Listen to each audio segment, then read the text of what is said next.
right. All right, so for today I want to take a look at what you have submitted to tell us what your project is. I want to evaluate it. By the way, welcome back, John. Glad to have you. And that will help. There are a couple of you who are still struggling. I hope this helps you. And then also those of you who have submitted it, I have sort of gridded it out and will be looking at, and I hope it helps you focus, because over the next week or so, I want you to start refining your plan to put it in place to carry out a simple assessment with subsequent recommendations, possibly plan of action. So as I look through what you submitted, and when I think about the discussions we had on Monday, sorry guys that I didn't tape it, but we had a rather informal discussion, just answering questions that people had about what they were doing. And in a couple of cases, it looks like you're thinking ahead as far as what you're going to recommend. When you go into conducting assessment, keep your, not only your goal, but the questions you have, what you're seeking to find out in focus. So you're not looking for evidence to support foregone conclusions. You're looking to find out what the situation is so that you can then make unbiased, informed recommendations. Okay. So, before I get started, as you know, I've been focusing on different forms of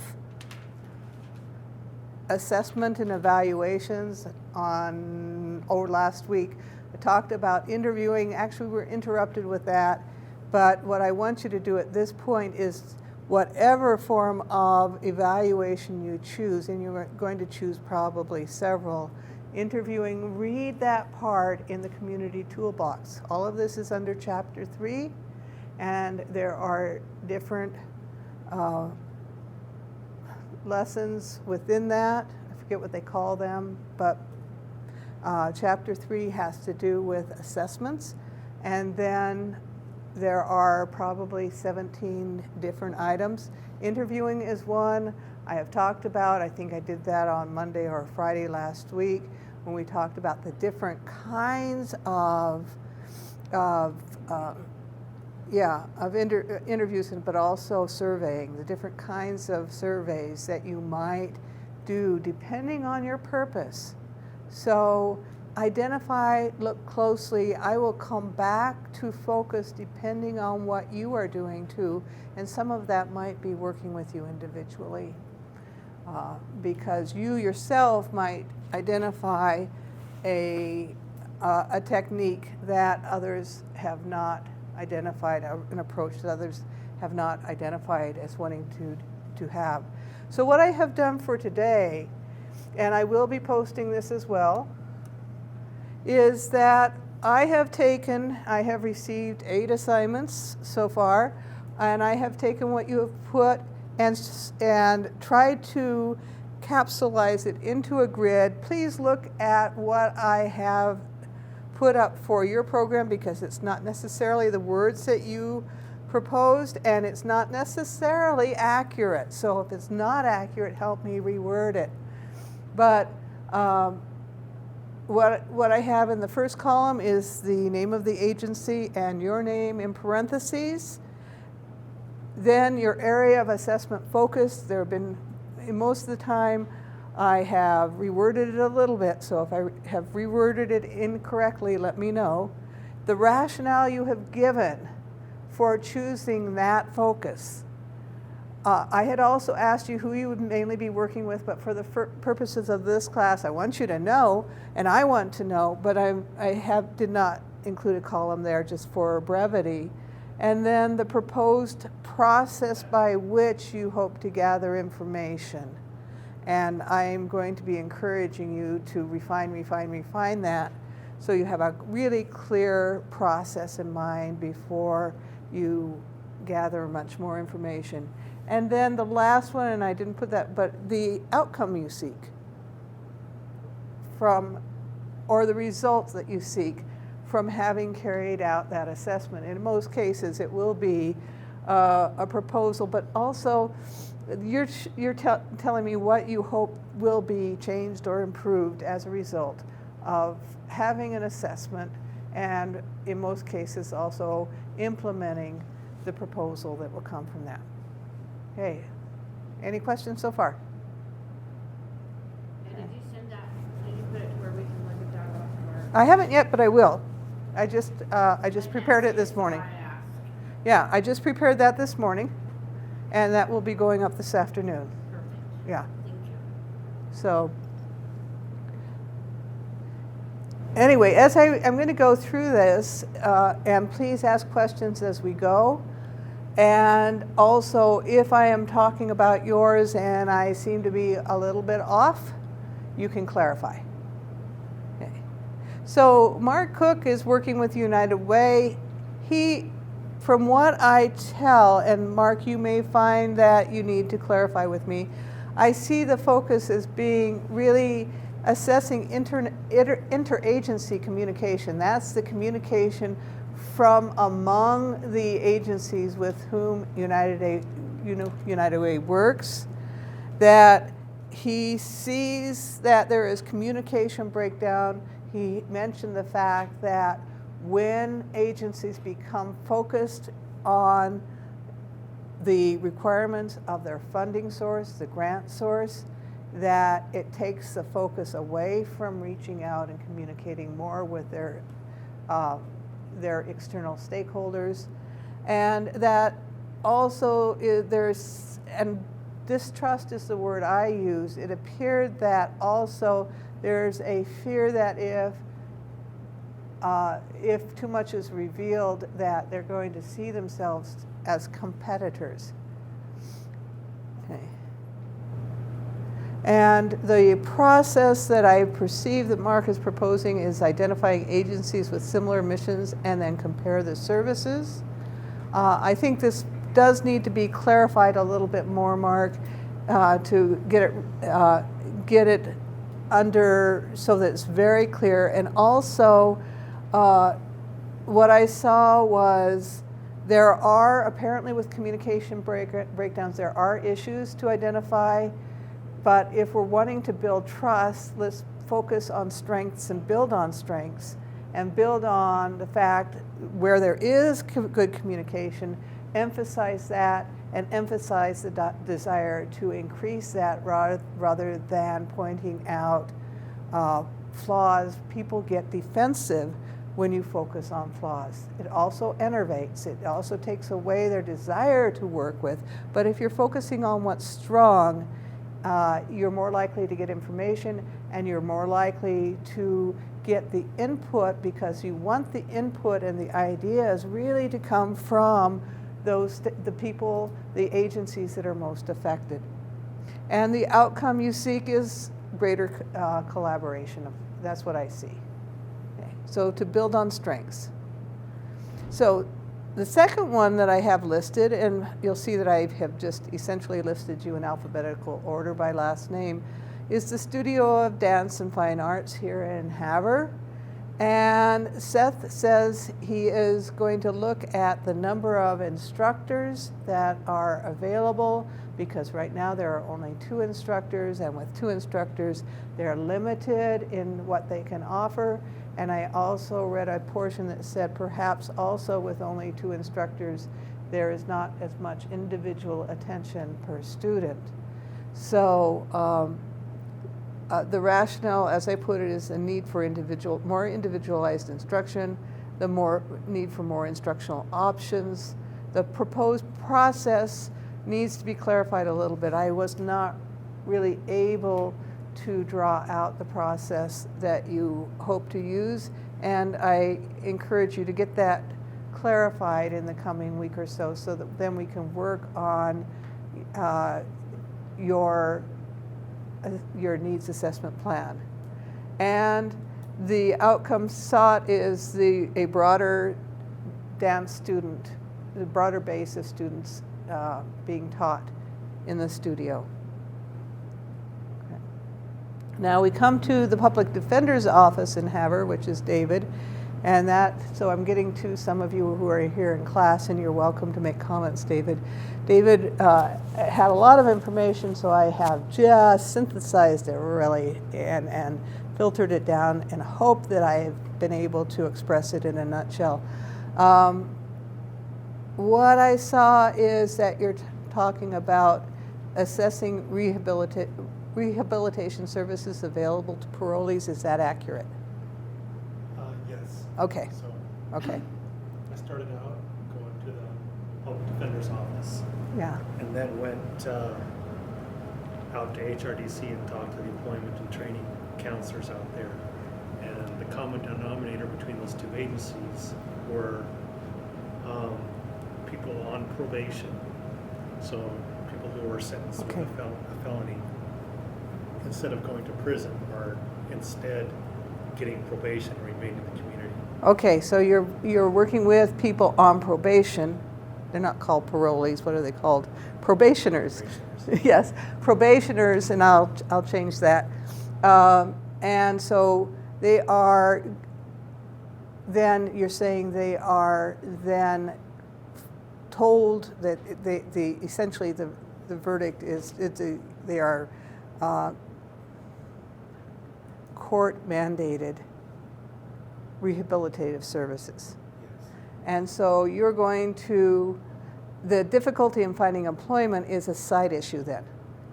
Is it's a number of things. First is the stigma. Okay.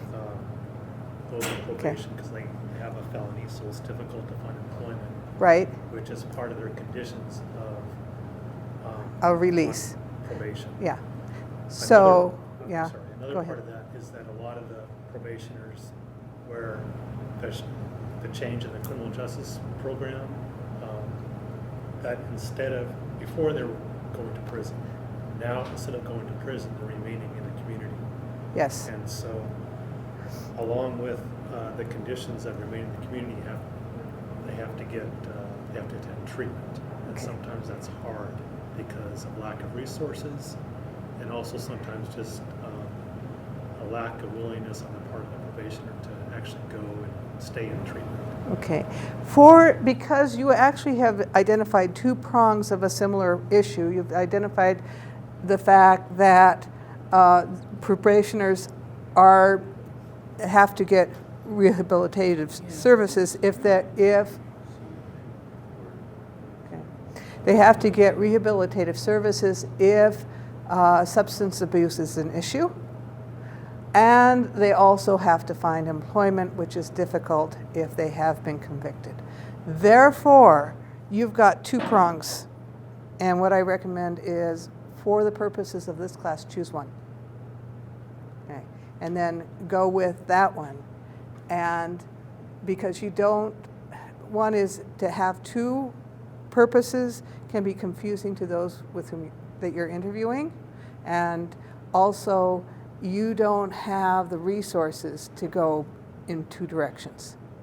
So choose one, go with either the rehabilitative services or the employment issue.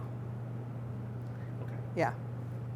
And with that, now, except for the rationale as far as the difficulty to find employment, it looks like you did spend more, there was more of your paper that focused on substance abuse issues, but either way would be fine. Okay. Salvation Army, to raise awareness of services that address hunger. Is that accurate? Okay, so I'm going to focus on raising awareness. And the first thing that you are first of all, let me step back.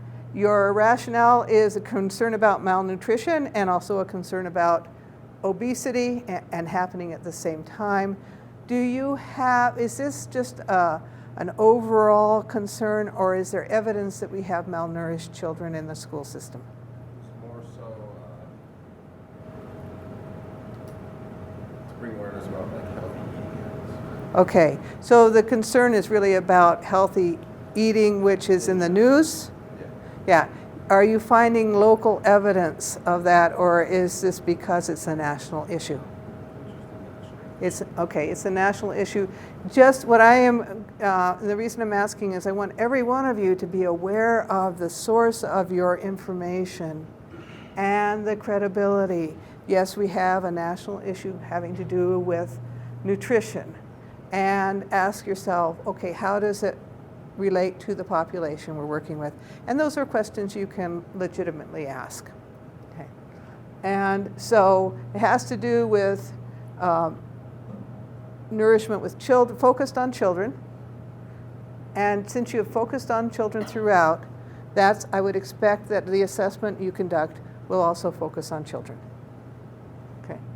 And what you have done as far as the proposed process is you've identified the process, and I put it in here because actually it's good that we look at the process we're going through. I want more specific information related to your project, but you've identified your goal to bulk up the Cure Hunger service. I'm not sure you want to use the term bulk up when you write your report, but that explains your focus. Does Cure Hunger service, does it focus on children? Okay, so it focuses on people of all ages. Yeah. Yeah, they really just, their Okay. information, they help those in need, unschooled, whatever, without discrimination. So, okay. So the Cure Hunger service, yeah, is for everyone. I'm repeating actually for the purposes of those listening to the tape. And therefore, if your goal is to strengthen the Cure Hunger service specifically as it relates to child nutrition, you might want to specify that. Gather resources as an evidence, that's where we're headed. That's what once you have this together, that's where we're headed, and over the next week, once you have this together, and most of you who have submitted this, you're pretty close. So the next step is to actually start working on the form that you have to fill out to get the permission to conduct the study. So we'll try to get a lot of that done in the next week. So that's for the Institutional Review Board for Haver, so that we have satisfied our legal responsibility in doing so. And that's why, Jerel, it's going to be important that you have your plan together as far as specifics. Gathering the resources and evidence. How are you going to gather the resources? What evidence are you seeking? Where will you look for that evidence? What I appreciated is that a number of you talked about still gathering more background information from other sources, and that's something you want to continue doing. You still have information to gather specific to your assessment purpose. You have a question? That permission slip or whatever we have to fill out. Yes. Do I have to do that if I'm an employee of that organization? Yes, but also work because you are conducting that survey as a student.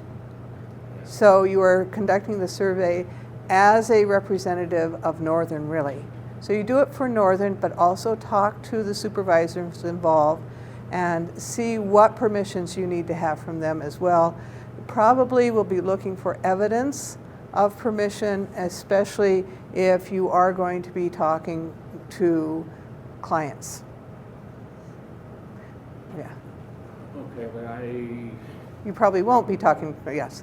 And so what Northern will be looking for is evidence of the process and also making it clear that you will not be talking or interacting with vulnerable populations. And it makes it a lot easier when you're not, because if you are, then they want to know specifically how you are going to interact with those vulnerable populations and with evidence to make it clear that you will not be putting anybody at any kind of risk, emotional or otherwise. oh, yeah. Yeah. Yeah, and that all confidences are kept confidential. So, okay. So this is where we're going right now, is gathering the resources and evidence. Of course, afterwards you will interpret it. You will share and discuss the results with the stakeholders that you have mentioned. And then from that, draw the conclusions. That'll be towards the end of the semester. Okay. And this is also the process we'll be going through with Bonnie Sachitella-Sawyer, hopefully beginning that process on Friday. And Jerel's outcome, he hopes to be increased public awareness, and also as a result of increased public awareness, increased contributions as well. Any questions about Jerel's Salvation Army? Okay. Diamond, Northern Student Life. And your focus is student leadership. And you said that you are going to be assisting students in developing, and I reworded this, so tell me if I'm wrong, developing self-identity and self-motivation skills. Sort of like seminars. Okay. Programs. Okay, and actually, let's start with assessing need. And what you're going to propose afterwards could be seminars. And if you follow this process we're talking here and discussing and sharing results, it may result in seminars. It may take a different form depending on results and depending on the discussions. But you're thinking now it might be seminars, but your goal is it to increase the self-identity, self-awareness, and motivation skills? Okay. And the rationale is that, and I took some liberties here, so freely correct me. Evident that there is evidence that teaching life skills to emerging leaders strengthens their leadership effectiveness. You've been doing a lot of reading, and that's what you're discovering. Is that right? Yeah.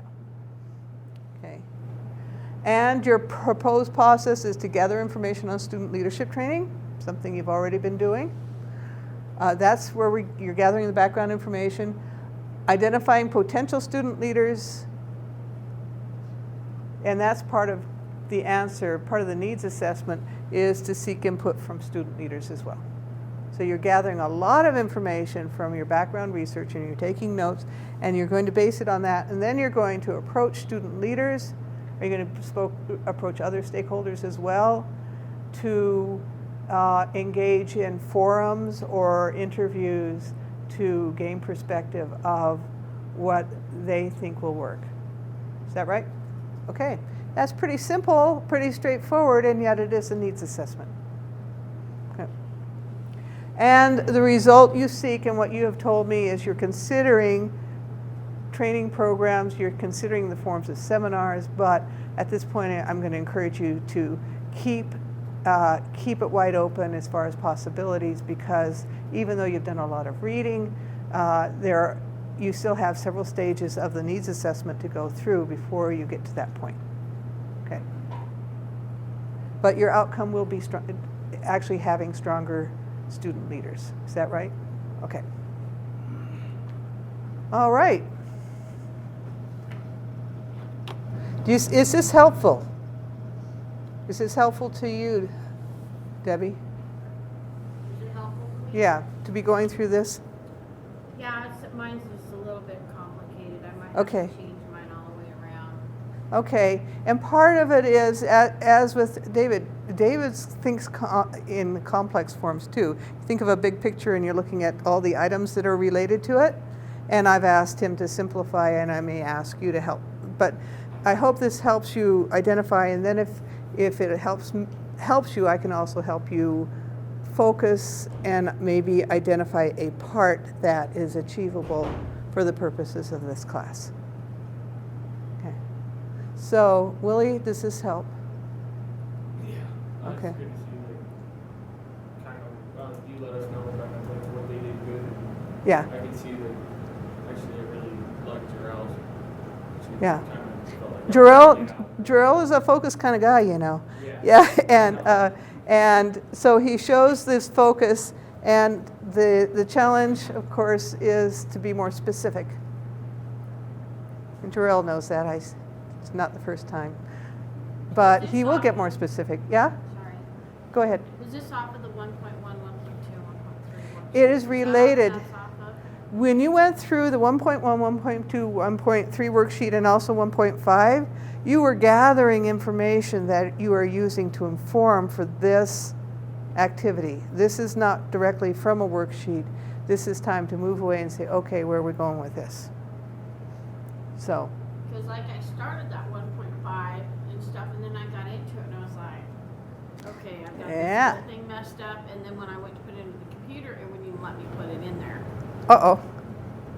Okay, so if you run into that, because at the 1.5 at this point, it should be in a Word format, you should be able to type in what you need to type in. So. But I have other questions, so I'll wait till after class and I'll Okay. ask about those. We have 3 more. Sherry Robertson, as I mentioned, is a volleyball coach in Terry, and she wants to evaluate program effectiveness. And her rationale is that, and this is good, this is not a rationale that I'd read before, but she wants to evaluate program effectiveness in order to attract more players to the team and also increase community support. She made specific reference to having more community members show up to the game. Okay? So what she's going to do is identify past and current issues and seek perspective from other. So the past and current issues, I am assuming the source of her information will be some of her stakeholders, internal stakeholders. I'm not quite sure, so she will need to clarify that. Seeking perspective from other volleyball programs. What do other programs do that are strong? I almost inserted the word model programs, but she didn't indicate that they would be model programs. She's looking for strong qualities that she sees in other programs. Okay. And then also she's going to seek perspective from, and she was talking about internal stakeholders, what specifically the board, the school board, and some of the administrators. So identify past and current issues will probably come from different internal stakeholders and possibly from community members, possibly from team members. And perspective from internal stakeholders, propose changes, and then she hopes to propose changes based on the findings. So going back up to gathering the information, she will be interpreting it, and then as a result, proposing changes.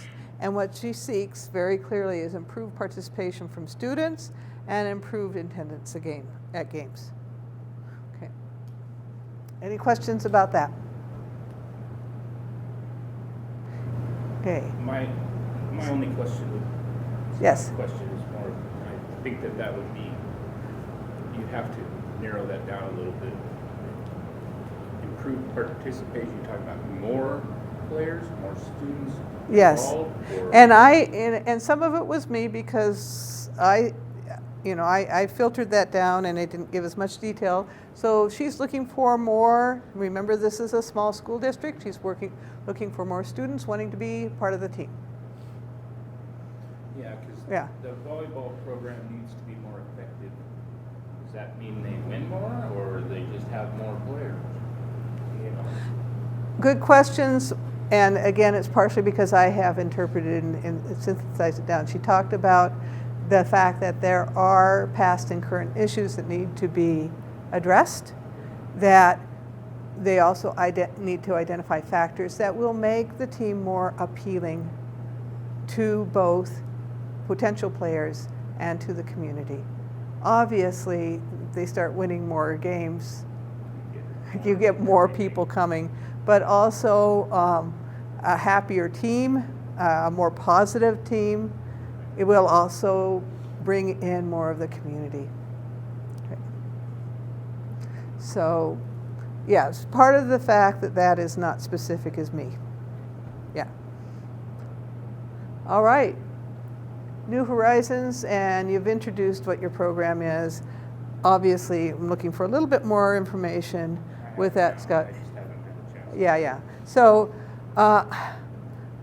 for you and for others, I need to reopen the Dropbox at this point.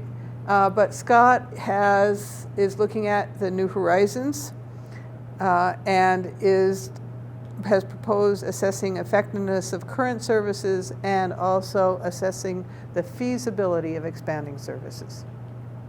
And his rationale and also process, he says he's got it down. We'll be seeing more of that.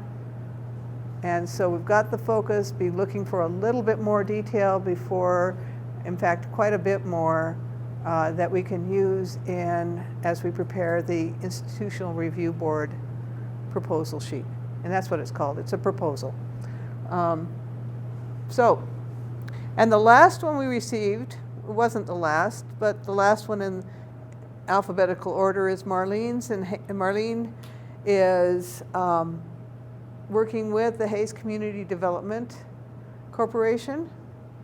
And she has proposed analyzing the effectiveness of the services. And the rationale was not very, very clear to me, but I am perceiving that the rationale had to do with the fact that they are, anecdotally, they are proud of the changes that the Hayes Community Economic Development Corporation has made, but they need to step back and actually review the data, the outcome data that they have, and seek perspective from their internal stakeholders to see what they should continue, what they might expand on, and be able to use these findings to further strengthen their services. Any questions? So these are the only ones that you've received? These are the only ones I've received, but you don't say only, because I have received 9, and there are, I think, 12 in the class, 11 or 12 in the class. You haven't seen mine then? I have not seen yours. You have submitted it? Yeah, I just didn't do all of this one yet. Oh, you're doing worksheets, and this was the assignment for your proposed change. So it And was, I bet that's when I was gone. okay. That's why I don't know which one that is. Okay. I'll have to back and look. Go back and look at the Dropbox and see that. Okay. All right. And I do thank all of you who got it in. I did not put a grade down yet, but you will be receiving grades. I've been promising you grades all along. I need to go back through and get it. There were requests as far as, not for grades so much, as far as reopening the Dropbox with the first group of worksheets, 1.1, 1.2, 1.3, and that is open. I had reopened the Dropbox for 1.5, 2.1, and 2.2, but I didn't receive any additional worksheets. So I have reopened that as well. At this point, you're juggling the moving ahead with the fact that you want to go back and refine some of what you've done too. I'm going to be looking to see that you have a clear focus as you move ahead, as you complete the Institutional Review Board form, which needs to be uploaded as well. And I want to work on that so that we can submit, so that I can submit them to the Institutional Review Board, hopefully in about 10 days, so the end of next week. Because technically you're not supposed to do anything until you have permission, but it's impossible for you to propose what you're going to do and to have a sample survey, interview sheet, whatever it is, without having the background information, which is why I have had you gather the background information.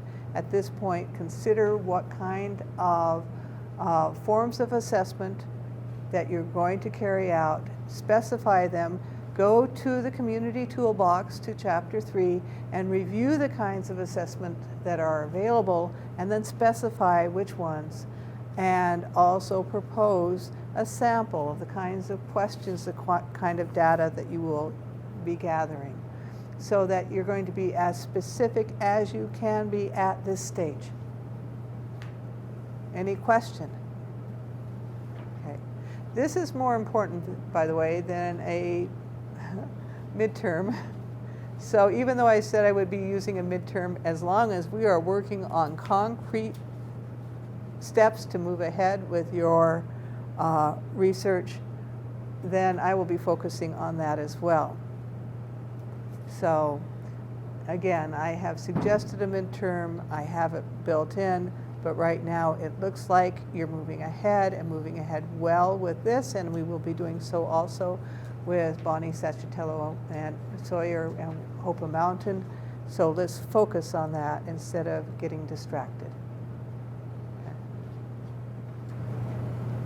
Okay. Any other questions?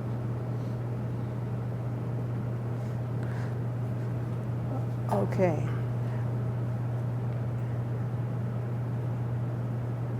All right. I have been also making reference to Chapter 3, which is mission values, vision and values. Please read ahead to that. Don't let that interrupt your momentum with your project. But I should have insisted on that earlier. I want that just something where you have that information available to you. But I will not be testing you on it. What I will do is on Monday when we come together, one of the first things I will ask is to ask questions that you may have from Chapter 3 of your book. And at this point, you're focused on your project. So obviously, as you read through that chapter, I hope that you are considering how it applies to your project and how it applies to the Hopa Mountain project. Okay. And good job, those of you who have turned in your assignments, and those of you still working on it. I will reopen the Dropbox, and I will encourage you to get working on it right away, because we're ready to move in the next week. We're ready to launch. Sound good? Sounds like you're set. Diamond and Jerel and David, and I am promised God is set too, and I'll look for that evidence. You have it. I have the information. I Yeah. just haven't had a chance. Yeah, and I trust that. Okay.